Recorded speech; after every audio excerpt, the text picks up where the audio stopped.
Hey everyone, in this video we will see how to fix an electric gate not responding or remote, motor receiver and signal repair guide. Fix 1 is check the remote battery. Open the remote battery cover, then remove the old battery. Insert a new battery of the correct type. Then close the cover, then test the remote again.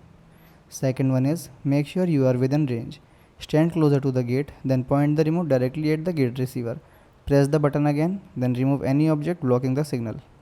Third one is check for power to the gate. Make sure the gate opener has power, then check if the breaker has tripped. Reset the breaker if needed.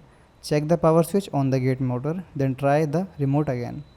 Fourth one is reset the gate controller. Turn off power at the gate opener, then wait 30 to 60 seconds. Turn the power back on, then wait for the controller to finish starting. Test the remote. Fifth one is reprogram the remote. Open the gate control box, then find the learn or program button. Press the button until the indicator lights turn on. Press the desired button on the remote, then wait for the light to blink or turn off. Test the remote. Thanks for watching.